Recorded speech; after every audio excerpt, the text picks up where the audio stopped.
In 1944, 36 healthy young men volunteered for an experiment.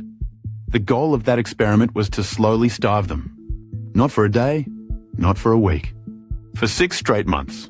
They knew exactly what was coming. They signed up anyway. By the end, some of them wouldn't recognize the men they used to be. One would take an axe to his own hand. This is the story of what hunger does to a man, body and mind, and why scientists needed to watch it happen. What they discovered would outlive every one of them. The year is 1944. The war in Europe is grinding toward its end. But behind the front lines, a second war is killing millions. Starvation. Entire cities have been under siege for years. When the Allies finally reach them, they'll find populations on the edge of death. And here's the terrifying part nobody had an answer to.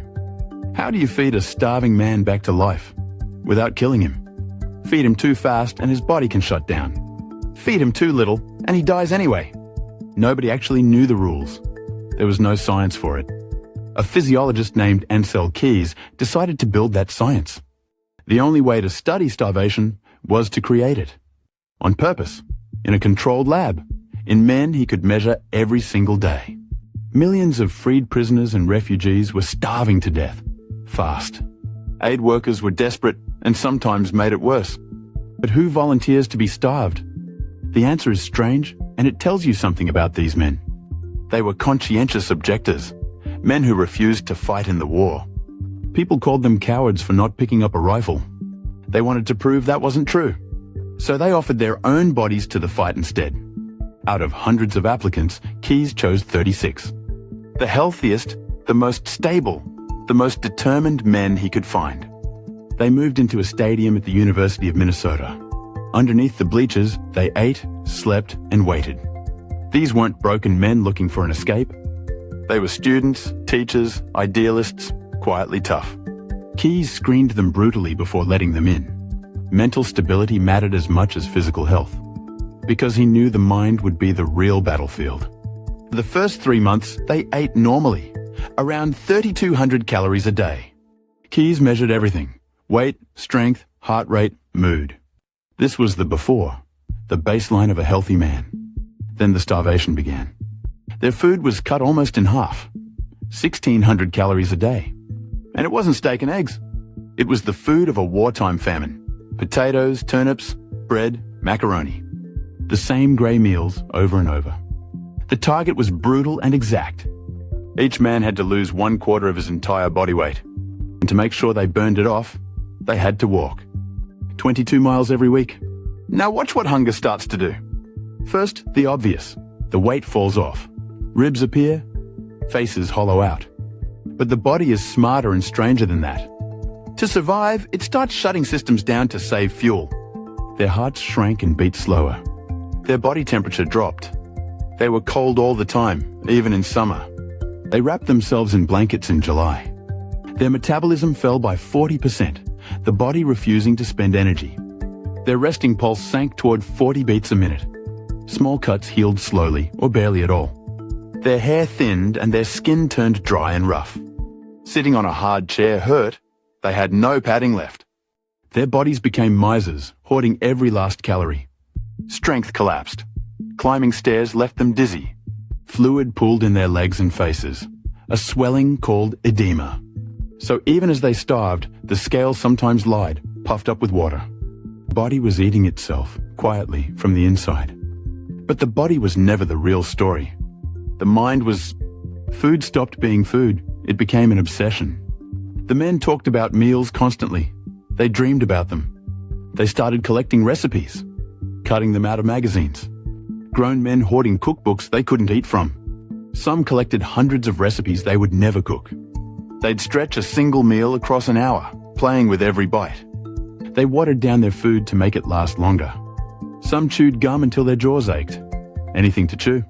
One man bought dozens of second-hand cookbooks he could never use.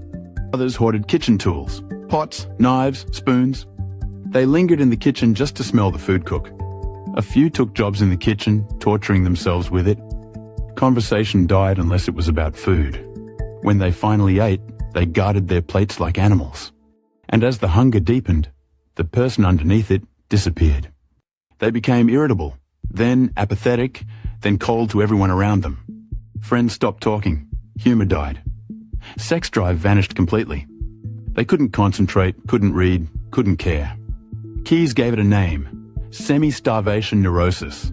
Starve the body long enough, and you change the man living in it. For a few of them, it went further than that. One man broke down and confessed to sneaking food, scraps from garbage cans. He was racked with guilt. He felt he'd betrayed the others.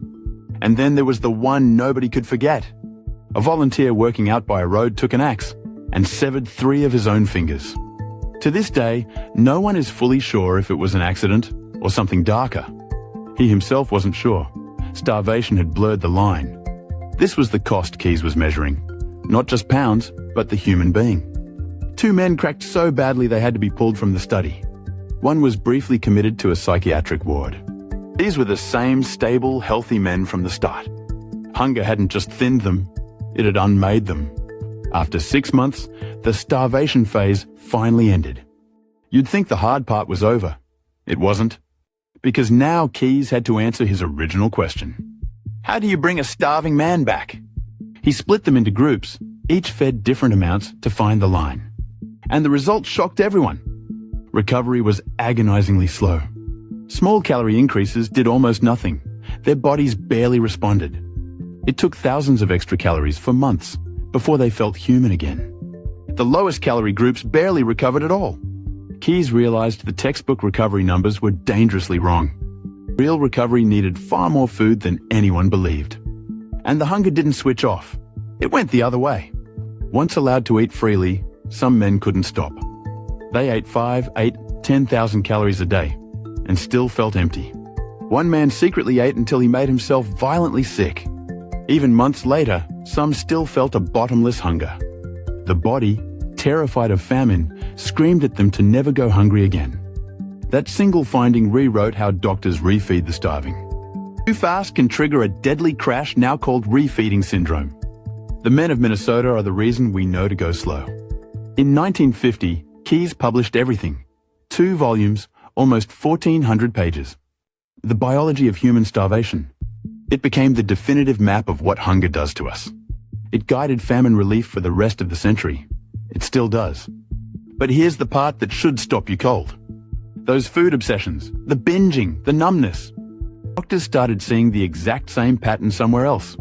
In people on extreme diets, in eating disorders, in anyone who starves themselves. Decades later, doctors treating anorexia opened Keyes' volumes.